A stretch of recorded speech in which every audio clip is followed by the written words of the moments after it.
Hello and welcome to Level with Emily. This is an episode featuring my conversation with Maclaine Diemer for the newest expansion to Guild Wars 2, which is called End of Dragons.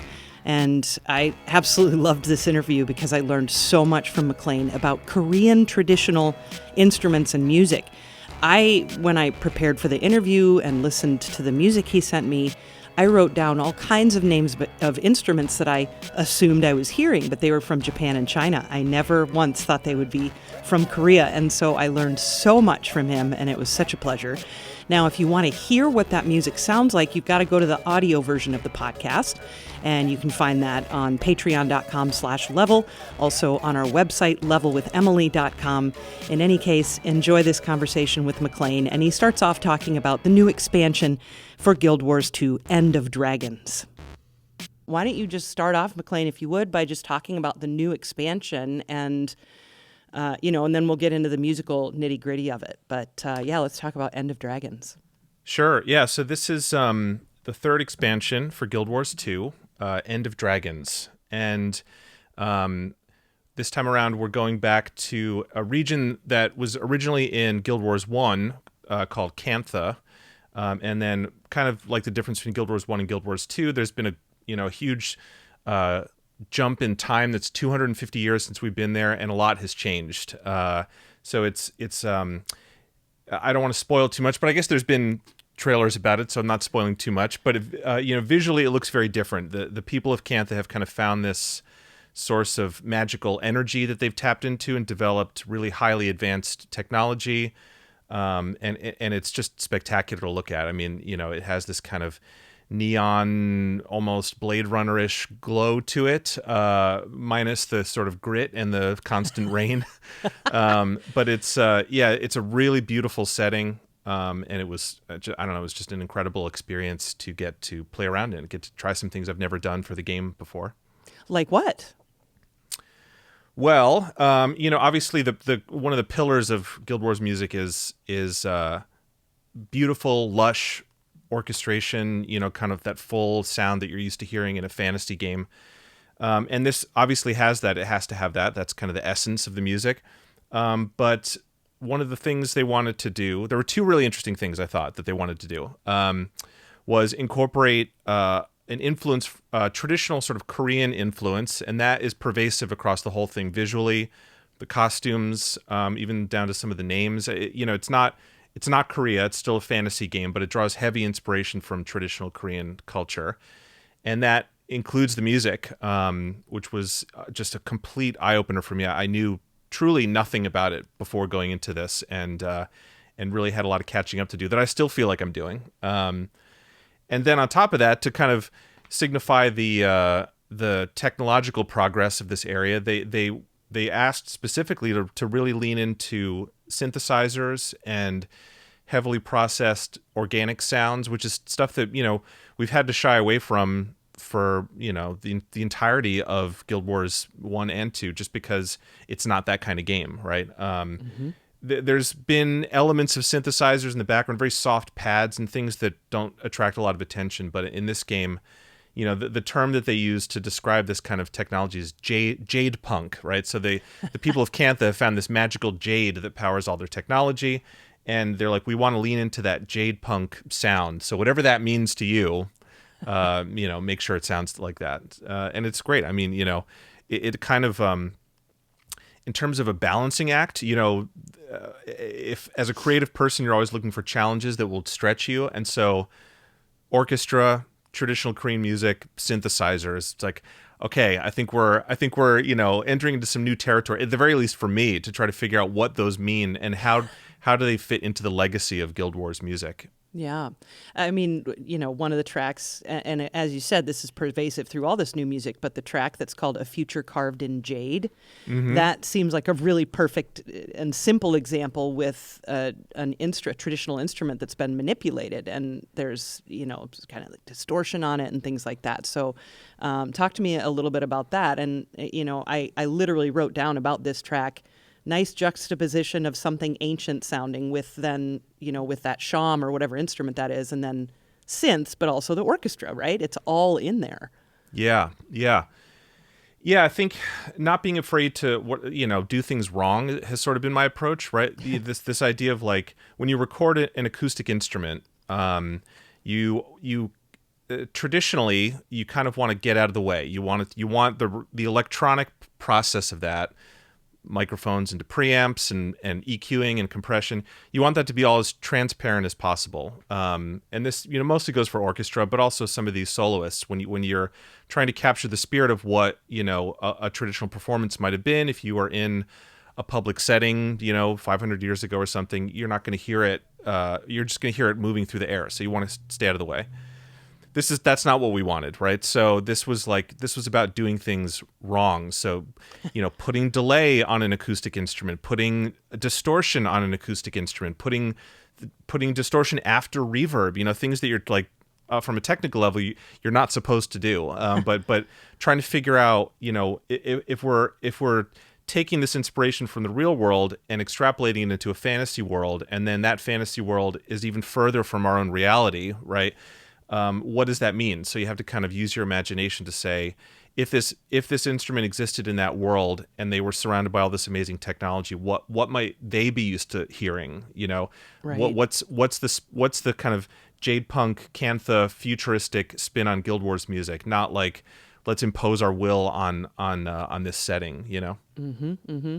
I'm so curious about some of these instruments you use too, because they really do set this stage of Eastern or maybe even Middle Eastern kind of with the sham, or I'm not sure what kind of double reeded instrument that is, but I love that. Yeah, okay, so I'm going to do my best. I'll send. You know what I'll do is I'll send you my little crash course document that I've been sending to everybody, because it's like I've already done all the legwork. Yeah. And it'll help you with some of the pronunciation, which I'm also not an expert at. I'm still sort of working on it. Mm-hmm. But I think the one you're talking about is called it's called the Piri, which is like a Piri, and you kind of roll the R a little bit, Piri. Mm-hmm. And it's essentially like a little oboe. It's a double reeded instrument made out of bamboo. It's maybe 8 inches long, and then has this just bright, piercing tone. But it does sound similar to a sham, or what's the Armenian one? The mizmar, or a daduk. It's a little high. Seems higher than that to me, but it is a lot higher. Yeah, but it's kind of, from what I understand, that instrument got to the Korean peninsula via Central Asia, so it kind of made that journey, I think, from the Middle East and the Eastern or whatever, Central Asia. Sure. Yeah, I kind of dug into Japanese classical music, gagaku, a year or two ago, and that seemed to be the case with Japan as well. A lot of those instruments came from China or evolved from Chinese instruments, and I assume that happened on the Korean peninsula as well. Yeah, it's, I'm still sort of parsing that. It's very difficult as someone who doesn't read Hangul, which is the Korean, kind of writing character system. Yeah. This is an interesting point that I've come up. I think I've come up against this from the very beginning, which is that traditional Korean culture and just a lot of Korean culture in general, despite them having kind of this global moment, right, with their pop culture, their traditional culture is almost entirely unknown outside of Korea, right? And that certainly goes for the music, where you might look at some of these instruments and visually, yes, they look like they are evolved from their Chinese equivalent, which is the same for traditional Japanese instruments. And I would say that most, but not all of them, definitely originate from China. But then, they have 1,000 years of their own path of evolution. So, and not only in terms of construction materials, but idiomatic ways of playing, right? And for me to reframe, how I approached writing for them and try to shed the types of East Asian culture that I've absorbed through our own pop culture over the years, and say, no, that's the Hollywood version of that sound, or that's too Chinese, or that's too Japanese. What does it mean to make this Korean? It has been a journey, and that's, like I said, I'm still kind of on that journey to truly capture the essence of what makes these things Korean. Yeah, I'm so fascinated because when I heard these instruments, I immediately assumed they were either Chinese or Japanese. Never once and I mean, I'm horrified by this. Did I ever imagine they would be Korean? So, like what's the Korean equivalent of shakuhachi? I can't wait to see your lead sheet now. Sure. Well, I'll give you the greatest hits if you're interested. Please, So, I would love that because let's just start with the main theme because that has that sham in it, the piri that you mentioned. Oh, okay, yes. What you're talking about is something even different. So great. That well, sound let's do it. is that sound. Not to interrupt you, but that sound is called it's called a taepyeong so, and it doesn't. It's spelled differently than it looks, it's spelled differently than it sounds. But that is closer to a sham or so. That's also a double reeded instrument, but it has a metal bell on the end, and that interesting. It kind of it looks that one's a little longer, maybe 10 inches long, and it has a conical bore, whereas the piri is just this sort of circular bore. Ah, okay. And it's piercing. I mean, it is both of those instruments are almost deafeningly loud, but the taepyeong so especially. The first day we got in the studio to record it, we're doing some tests on levels, and the guy just blasted a note, and we're like, okay, let's turn the gain way down. It's a really cool instrument. I have one of each of those actually somewhere around here. Oh, neat. Yeah, which maybe I'll grab at the end and I'll show you just for the video. They're cool to see. Yeah, I'd love that. Yeah. And then what is that flute-like sound that's in that main theme track? That is it's called a tegum or a dagum. It's spelled with a D, but the sound is sort of in between a D and a T. But it is a bamboo flute. It's a transverse flute, right? So it's played sideways. But the unique feature of it is that it has the finger holes and the mouth hole, but there's an additional hole that's covered up with a membrane, usually made of rice paper, sometimes with synthetic paper on cheaper versions. And what happens is when you hit certain notes or overblow a little bit, that membrane will buzz and it creates this natural distortion sound. Nice. I don't want to liken it too much. It's the same principle as a kazoo. It doesn't sound like a kazoo, but it's that same idea where that sort of buzzing is part of the sound. And the person we had playing it is a master of this instrument and knew when to push, to hit those notes. And he was just so incredibly expressive and sensitive with this instrument, that in terms of my writing, if you heard the demos versus what he did with them, it was just like, talk about getting out of the way. I'm like, here are the notes I'd like you to hit. If you have other ones you think would work better, please get those in there. And, and put that expression that I can't possibly capture, into the real thing. That's one of the kind of most Korean instruments. That's like a very famous instrument in traditional Korean music. It's different than the shakuhachi, and there's some kind of equivalence in Chinese music. It's closest to the dizi or dizi. I'm not really sure how to pronounce that, but that's kind of a smaller version of it that has that same buzzing membrane. But the tegum is really like one of the hearts of traditional Korean music.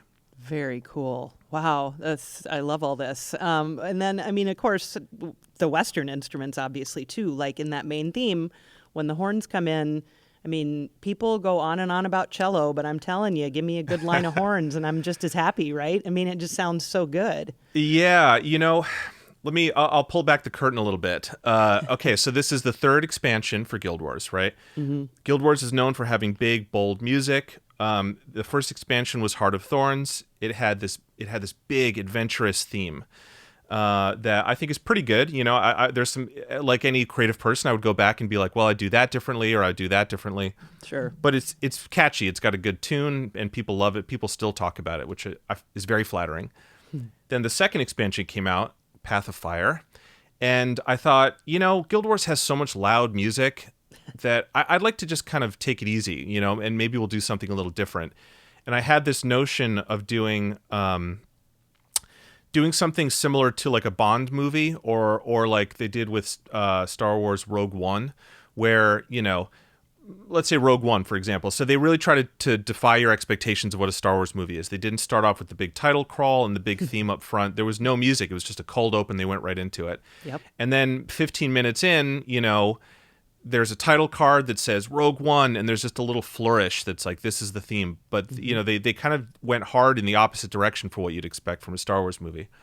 And Bond does the same thing where it opens, and then you get the kind of like gunshot at this camera moment, and then the theme plays. And I was like, yeah, I want to do that. We'll have like a little prologue, and then we'll have a version an hour into the game that's the theme. So what happens when you start the game is a very soft and gentle version of what I consider the theme comes on, and people hate it. They hated it. Because I have my own feelings about it both ways, right? I think it's a good piece of music, but then it took me years to kind of come to terms with this. I had to think, is this a good main theme? And maybe it isn't, because when people get home from work or wake up on the weekend, say, today's the day I'm going to sit down and play Guild Wars 2. They want to start that game up and have it grab them and pull them into that world. And that piece of music didn't do that. And so that was a failure on my part, that I thought, here's my egg-headed idea about how I want to craft this experience. And it's a little antithetical to what the player wants. And so this time around, it's my long-winded way of getting to answering your question. I was like, all right, you want a main theme? I'm going to give you a main theme, and it's going to be bigger than Heart of Thorns. It's going to be catchier than anything. It's just going to be loud and bold, and it's going to get you excited. I want the second you pull this game up to hear this and just have it yank you into the world of Cantha, right? And I hope that's what it does. It does that for me, at least. I think it's great. I mean, as I mentioned, I listened to it a few times, and I just. It works really well for me. Because just rudimentarily, I think of it in two parts. I don't even know if that's a word. I think of it in two parts, like the opening, kind of more fantasy in a classical music sense, not in a fantasy world sense, but it's just kind of freedom of thought and music in the beginning, and then it comes in with the horns and the orchestra really structured, Yeah. And I thought it was great. Yeah. Thank you. Yeah, it's also something that we didn't really do on the last expansion. It's basically it's a prologue, right? Or it's an overture. It's a chance to establish everything else you're going to hear, and literally everything you hear across the rest of the soundtrack is in there. There's synthesizers. There's one of every single Korean instrument, it's the only track that you hear all of them at once, right? Wow. And then, of course, you hear the orchestra. So it's 3 minutes or 2 minutes, whatever it is, of a little bit of everything. And I think I hope that it sets the stage for the expansion in the best way possible. Yeah. I mean, how big is the expansion in terms of music? How much new music did you write? Well, this is a good opportunity to say that I'm not the only person involved in writing the music. It's the biggest team we've had working on any content since the game. I mean, even since Guild Wars 1. Wow. There was in total, I think there was 7 or 8 people who had some kind of function as a composer, whether it was a single track or a good chunk of it. Mm-hmm. And there's about 2.5 hours of original music, which is the most that any expansion has shipped with. And then we've also done some things, in the mixing stage and kind of in the post production side of things, to create alternate versions and remixes and stretch it. So there's, I think, 8, maybe 8.5 hours of music in one form or another, which is just exponentially more than we've ever had a chance to ship with. Which, in a game like an MMO, which is designed for you to just constantly be playing. There's never enough. Even 8.5 hours is like never enough music, because some of these players, they brag about having literally thousands of hours in the game. So there's no way we could ever have thousands of hours of music, but I want it to be fresh and interesting for as long as possible. Right. Yeah. I'd love to hear more about how that works, because I know that a lot of big games will have multiple composers. That's very common. I mean, it's necessary for the reasons you say. It's just way too much for one person to do. And how collaborative is that? Or are you all really just kind of working alone with kind of the same guidelines? Or are you sharing music back and forth? Or is it still quite solitary? I mean, the creative process is always kind of solitary. I at least for Guild Wars, I've done things where it's been, I'll write a little bit, pass it off to somebody, they'll write a little bit, pass it back. That's not really, I don't think that would work that well for Guild Wars. And I like bringing people in specifically because they have a unique voice, and I would trust them to kind of, make sure that it sounds Guild Warsy, but also is their music. So I served as the lead composer, the kind of musical director, which has sort of been my function for most of the last 10 years or so that I've been working on the music for the game. And I'll give people guidelines, but for the most part, I just kind of let them run wild. And if something's a little off the mark, we'll talk about it. But I haven't had to kind of throw anything out wholesale. I wouldn't ask any of these people to be involved if I didn't think that they could just do it. If I couldn't trust them. Of course. And then a big part, there were two big motivations to get other people involved. And this was true on the last expansion as well. And people probably are sick of hearing me say this, but the first one was I don't like writing combat music or action music. I mean, I can do it, but it's not what comes naturally to me, and I find it really just a constant uphill battle. Okay. So, but this kind of game needs that sort of music, so I knew that I was going to need help in that area, just to take that off my plate. And then it coincided with the other part, which is maybe even more important. That's sort of a practical side of things, but from a creative side of things and cultural, I'm a white American male. I'm not Korean. I have no Korean heritage. I've never been to Korea. I know Korean people, but that's as close as I get. And I love Korean food. Amen to that, yes. Yeah, but this was a real blank spot in terms of my kind of musical knowledge, and I knew that it would be really important to bring Korean voices into the score. And so 3 of the composers helped me with that. So the first person I reached out to was a composer named Michael Choi, who's from Korea. And I met him here in LA, but he's since moved back to Seoul. And just, first of all, he's a great person, which is step one of being a good collaborator, as I like him. But he has a beautiful kind of heart, like creative heart, and loves the same things I love, which are, gorgeous melodies and lush kind of orchestration and stuff. And I love the music that he wrote. And we had an interesting conversation early on, I think, because a lot of working on this project was, like I said, reframing what I thought I knew and assumptions that I might have had, none of which were malicious, but it's just sort of my own ignorance as somebody who's detached from an entire culture, on the other side of the world. But I thought, well, I'll bring in Michael because he's a composer and he's Korean. So certainly he must know more about this traditional music than I do. And of course, that's not the case, right?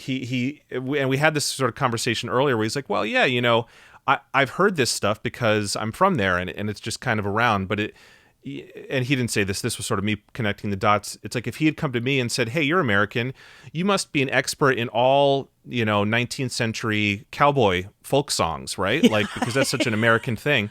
I'm like, no, I mean, Home on the Range is, maybe I could hum that, but I might only know half the words. So that was a real kind of aha moment where I'm like, I shouldn't, make, under the guise of being sensitive to this culture and trying to be respectful, there's kind of an undercurrent of like subconscious maliciousness involved in if I'm making these assumptions. So I have to kind of tread lightly there as well. But of course, he did an amazing job, and I think just through osmosis has a little bit more familiarity with some of that traditional sound. So he was the first person I got involved. Then another composer that I met through him is a woman named Sojin Ryu, who she lives in Chicago, I think. And just a beautiful melodies, brilliant orchestrator, just fully slots into the Guild Wars sound. And with her, it was just kind of like, here's a couple of example tracks, here's kind of what I'm working on. And she was just cranking stuff out that I loved. And then the third kind of key to this Korean sound, and he's really the keystone, the foundation of this whole thing, without which it would all fall apart, is a man named Andy Roseland. And Andy is not Korean; he's American. He actually is from Los Angeles, but he's lived in Seoul for the last, I think, 25 years or so. Oh wow! And has like he went to school, I don't know if he got his master's, I'm not sure, but he has a higher education background in studying traditional Korean music. So, he is this like unbelievable unicorn for this project because, he's American. So there's a sort of a shorthand in terms of, going for a Hollywood sound, or even just something as simple as the language barrier, right? Like being able to communicate a little bit more easily. That was beneficial, but having this, essentially a whole lifetime of experience over there and studying it deeply, and I could use him as a kind of a weather vane to say like, hey, am I in the right direction on this kind of thing? Yeah. And then on top of that, he was our connection to all of these soloists. Sure. And most of them were actually colleagues of his from when he was in school, who've since gone out into the world in Korea to make their living as professional playing these instruments.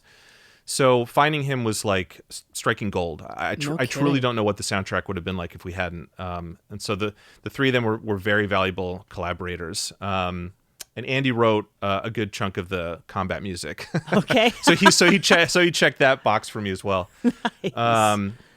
And then, if you don't mind, I'll list everybody else. I'd love that. I would love that.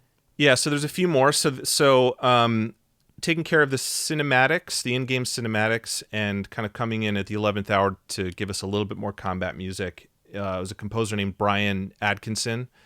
And Brian has already done some work for Guild Wars, doing some trailers over the last couple years, and doing some of the what we call the living world content, which is the kind of downloadable content that comes out in between expansions. They're like little bite-sized episodes of things.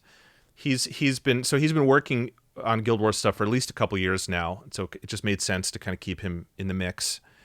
And then there's a fun track that I don't want to spoil too much, but let's say it's the Guild Wars version of our own Cantina music from Star Wars. That was done by my friend Steve Pardo, who I think. Steve, yep. Who's I've known since the two of us worked together at Harmonix a million years ago. And Steve is one of those musicians that I'm just so jealous of. I mean, he's so talented on every level, everything he picks up. And then he's just, again, just the nicest person in the world. And so having him involved, being able to work with him on something after, it had been, 12 years, it was really fun. So he did an amazing job on his track. And then, let's see. So then we have a singer that we worked with. You might want to cut this out. I'm not sure, because this might be a spoiler. But a singer named Joyce Kwan, who came in and did a song for the game that I did some orchestration arrangements for her music, who's just brilliant, unbelievable, and I would love to talk about her more. And I can't wait for the game to come out so I can talk about her more. And then the kind of final sort of fan favorite surprise is the return of Lena Rain, who Lena did the music for Celeste. I think that's kind of what everybody really knows her for now. But I'm, there's a little bit of pride that I have saying that, her first kind of foray into game music, or I would say maybe not her first, but pre-Celeste, was working for Guild Wars. She was a designer at the studio. She was like a level designer at the studio. And this is sort of a story that she's told a million times, but early on, when we were kind of hunting around for music, she came to me and said, "Hey, I'm working on this event that needs, some music, and I wrote something. Do you think this could go in the game?" And I listened to it and said, "Well, why are you doing level design when you should be doing this?" And so from there, we would try to work it out with the design department, where we get some of her time to do some music, and she did about a third of the Heart of Thorns score is her music, and then she kind of went off and did her own thing. So she's done one or two tracks over the years, I think, for some of the Living World stuff, but this is her first time coming back for an expansion, and her track is just gorgeous, fantastic. So I think the players are really going to like that one. That's fantastic. I mean, I just love all the creative moving parts that it takes. I mean, obviously for an entire game, but the audio and the music itself, I mean, it's just, that's a team of people to make a great product, that's fabulous. And these people are all over the country and all over the world, every time zone, imaginable. And it was a lot to manage. And then, obviously I have my own sort of creative side. I have work I have to do on the creative side, and then I have this management side. But fortunately, in one form or another, I knew all these people, either personally or professionally. And like I said, I wouldn't have brought them on if I didn't trust them, and they delivered. They absolutely did an amazing job. And so it's fun. I like collaborating, right? Because it's a give and take. And every one of them has a different approach. Even if I'm the one saying, here, work on this, they give me back something that I wouldn't have done if I was the person working on it. And then, that kind of inspires me to maybe try something new on my own music afterwards. So yeah, it's a very rewarding process. And then I think, the players are the ones that benefit ultimately because we just get more music. Like I said, we can never have enough. So, if you want more, just bring in more people and say, hey, write some Guild Wars music. Yeah. So I imagine that, the pandemic probably affected how the recordings happened and how all of that went down, but that's just an assumption. Will you talk a little bit about how all that ended up happening? Yeah. It affected it less than you might think, mostly because when we recorded the orchestra, that was like at this dip. That was like the pre-Delta dip, where it seemed like, we've all been vaccinated now and everything's fine. Sure. I think it was kind of on the upswing a little bit at the time, but because the studio, I remember like the day before, they said, hey, we recorded this in Nashville at Ocean Way in Nashville, which is an incredible facility, incredible people there, incredible musicians in Nashville. But they, like a day or two before, they said, hey, we're going back to having masks for everyone who's indoors, which is fine. Whatever. We're all sort of used to it by now. A little bit. So they hadn't they hadn't really sort of worried too much, I think, about that side of things. And then the benefit of Nashville, upsides and downsides to it. It's a smaller studio than you would have maybe in Los Angeles in terms of being able to fit a full-sized orchestra in one room. But from a social distancing standpoint, it's great, because if you can't have everybody in the same room, then you don't have to, then it's like there's socially distanced by 24 hours. And then especially with the brass and stuff, you just have all this room between everybody. So that wasn't too problematic. They did have barriers, I think, between the woodwinds and the strings, but other than that, it was fine. And then, doing the soloists in Korea, we did it before the vaccine, I think, made it to Korea. But they,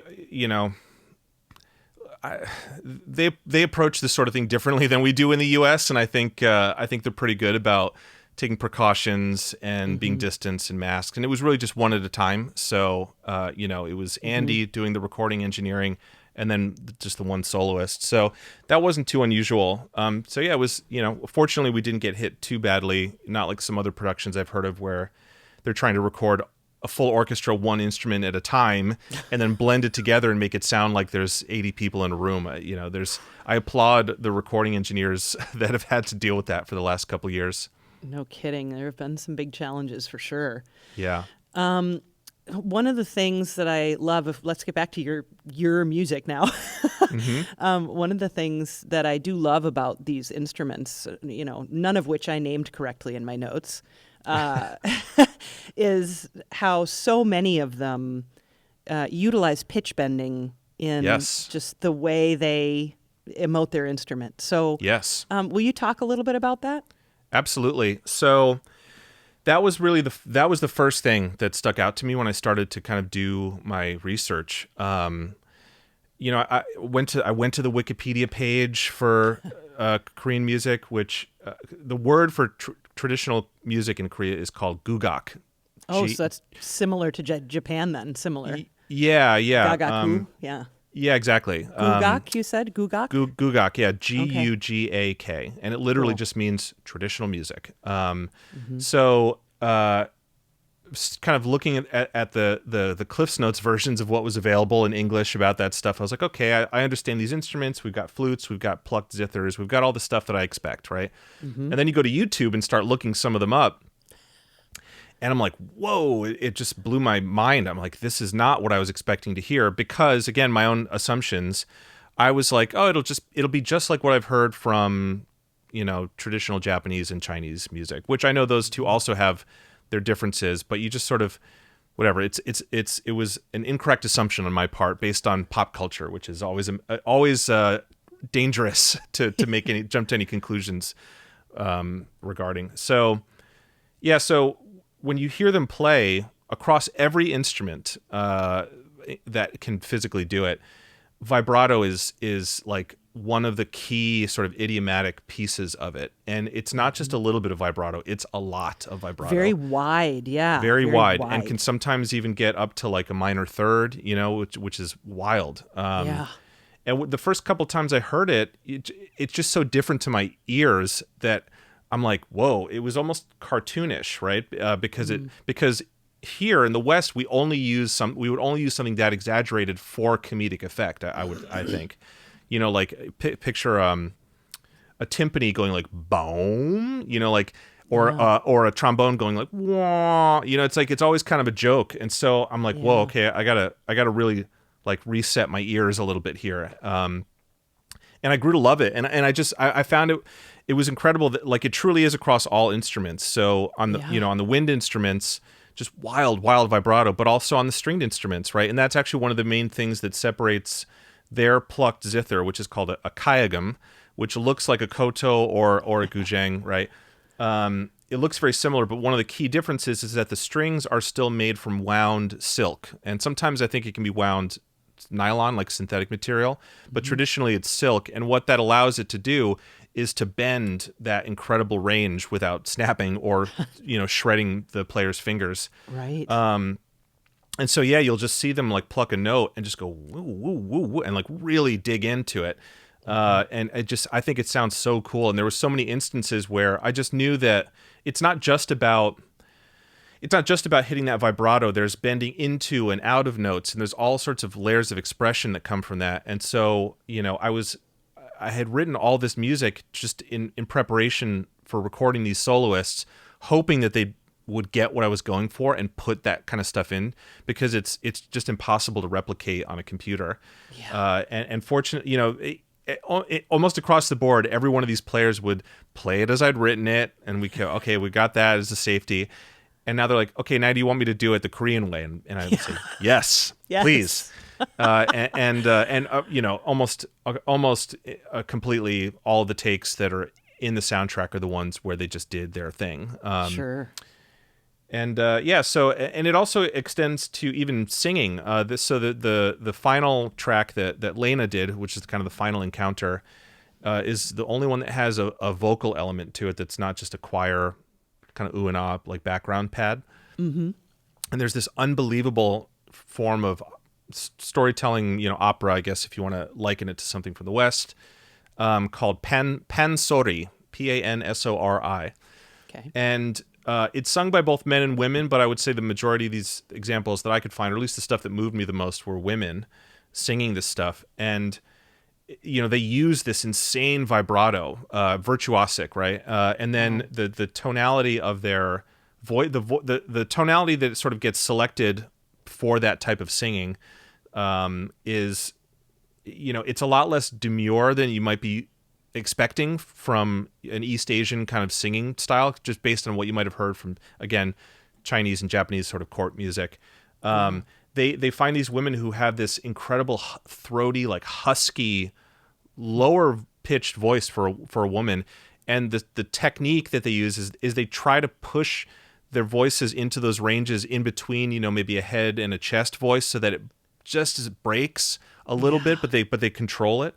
Huh. And it just gives me chills whenever I hear it. And so we found this young woman. I mean, she couldn't have been more than 21, 22. Looked very young. But then she would open her mouth, and this unbelievable power would come out, and it was just so. It gave me goosebumps. You know, every it was one of those things where every take was amazing, and we couldn't use them all. Yeah. You know, we could only use the best one, which was just marginally better than the worst one, because even the worst one was incredible. Wow. Well, gosh, Maclaine, I mean, my mind is blown, and I'm so excited. This doesn't happen very often where I'm like, wow, I didn't get any of those instruments right. I mean, that just doesn't happen. And I'm so excited to just learn more about that. And I mean, your music is fantastic. I mean, tell me about well, there are two other instruments I want to know about then. I want to know about the one that sounds like erhu, and the one that sounds like shamisen, the plucked one and the bowed one. So yeah. What are those instruments, if you can recall?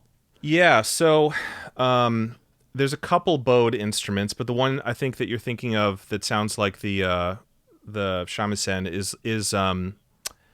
is called a hegum, Haegeum. Again, I'll send you the bowed one. The bowed one, yeah. Okay, yeah. I'll send you my crash course Yeah. document. But it looks very similar to. It looks very similar to an erhu. That's what I meant. Yeah. It's a little bit smaller, I think, or no, maybe it's a little bit bigger actually. Well, it's either smaller or bigger, but it's very similar. It has two strings, you know. I think it doesn't have the same skin like the erhu. I think has like a snake skin over the kind of resonating box or something like that. Okay. This one maybe has some sort of membrane, but anyway, it's slightly different construction, and it gives it just slightly less of a piercing sound, just barely. And then the bow it's interesting.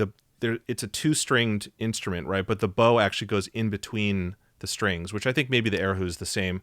Okay. But instead of, you know, like a violin where it rests on top of it and you can lift it off, this one is like it's fully kind of locked into it.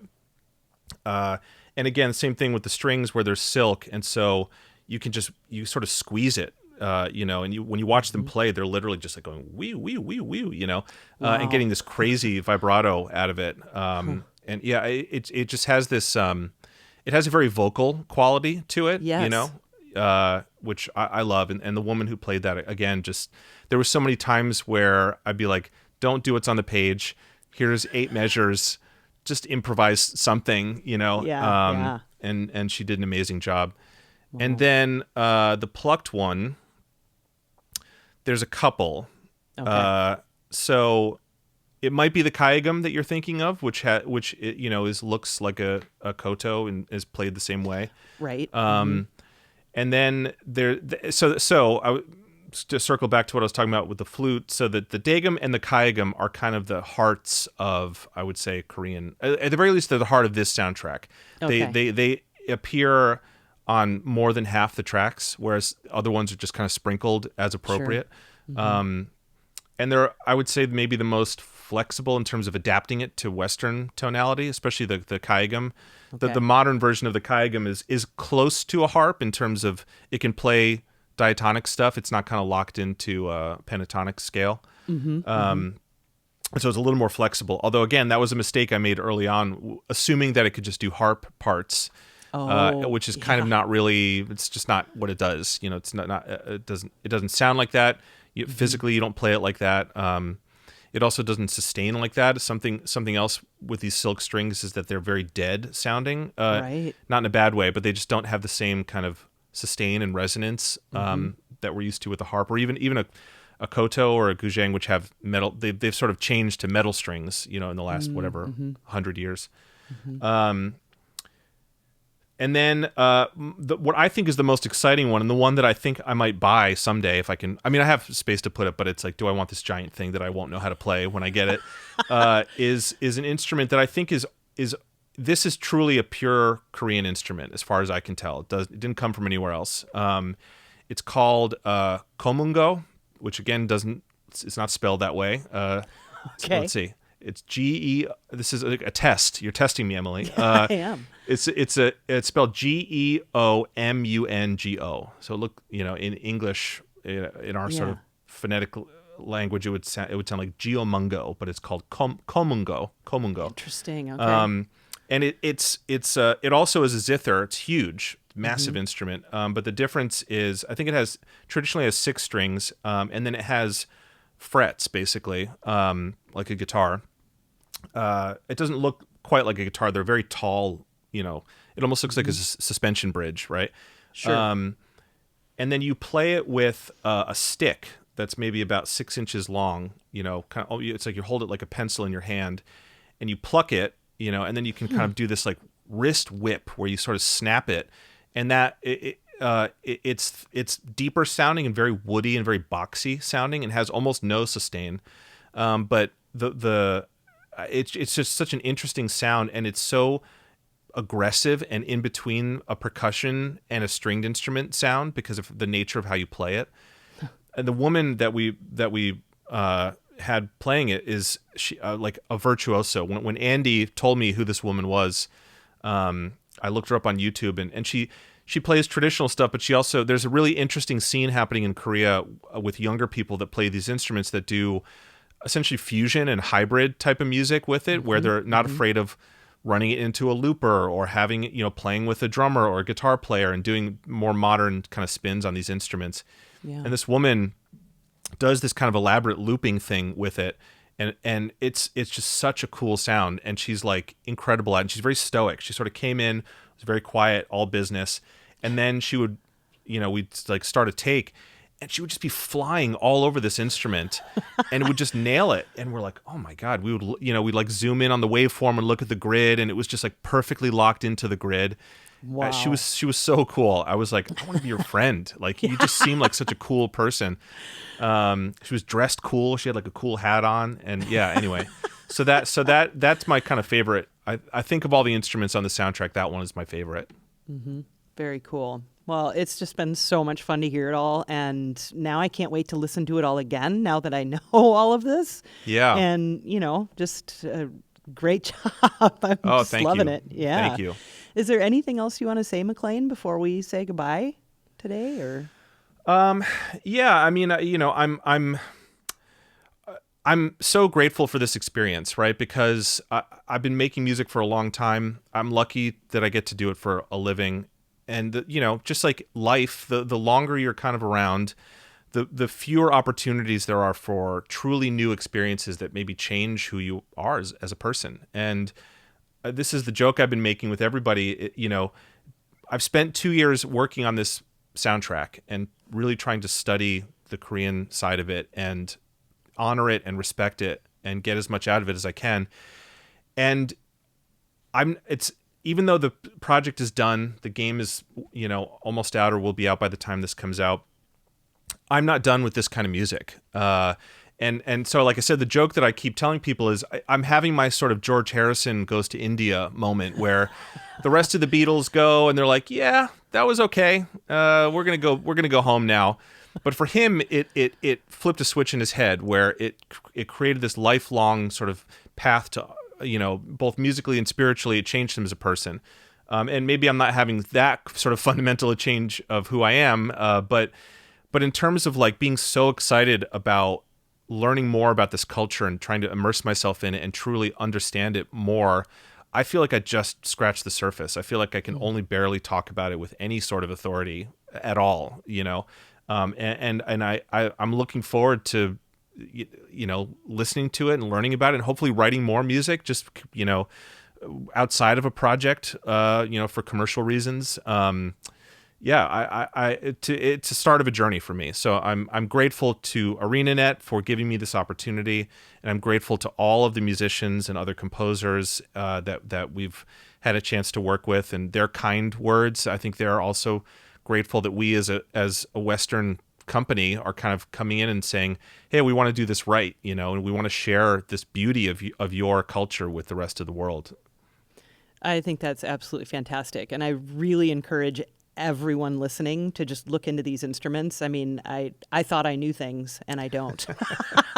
So, I mean, it's just such a wonderful opportunity in such a beautiful way to learn something so special and new about the world, new to me. So yeah. Maclaine, thank you so very much. It was Yep. a pleasure as always. Of course. Thank you, Emily.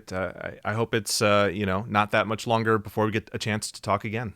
I hope so too. And of course, be sure to listen to the audio podcast version to listen to all the music that we just spent all this time talking about. So, Maclaine, thank you so much. Thank you.